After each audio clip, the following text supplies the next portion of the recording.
పేదల వెన్నంటి ఉంటూ ప్రజల కష్టసుఖాల్లో పాలు పంచుకునే వారి ప్రీతమ నేత, జనం మెచ్చిన ప్రజానాయకుడు, పేదల పెన్నిధి, నిత్యాన్నదాతగా పేరు గడించి ఎందరో మంది ఆకలి తీరుస్తున్న కృషివలుడు, ఆపద సమయంలో అంబులెన్సులను పంపి ఆప్తుడిలా ఆదుకుంటున్న ఆపద్బాంధవుడు కంది శ్రీనివాసరెడ్డి జన్మదిన వేడుకలు ఘనంగా జరిగాయి. ఇక ఈ బర్త్డే సందర్భంగా ప్రజాసేవా భవన్ వద్ద నిర్వహించిన రక్తదాన శిబిరానికి విశేష స్పందన లభించింది. నియోజకవర్గ నాయకులు, కార్యకర్తలు, అభిమానులు, శ్రేయోభిలాషులు, స్నేహితులు స్వచ్ఛందంగా ముందుకు వచ్చి రక్తదానం చేశారు. ఆపదలో ఉన్నవారికి సాయం అందించాలనే ఉద్దేశంతో ఏర్పాటు చేసిన ఈ కార్యక్రమానికి బ్లడ్ డొనేషన్ చేసేందుకు ముందుకు రావడం అభినందనీయమని కంది శ్రీనివాసరెడ్డి పేర్కొన్నారు. అనంతరం పలువురు రక్తదాతలను ఆయన అభినందించారు. జ్యూసులు అందించి కృతజ్ఞతలు తెలియజేశారు.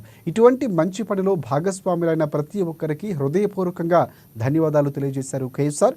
ఇక కంది శ్రీనివాసరెడ్డిపై ఉన్న ప్రేమాభిమానంతోనే స్వచ్ఛందంగా రక్తదానం చేసినట్లుగా రక్తదాతలు పేర్కొన్నారు.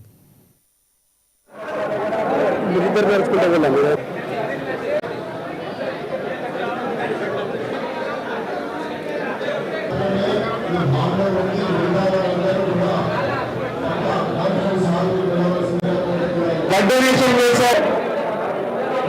బ్లడ్ డొనేషన్ ఎన్నిసార్లు చేయొచ్చు. మీరు కేవలం 13 రోజుల కిందనే బ్లడ్ డొనేషన్ చేయడం జరిగింది.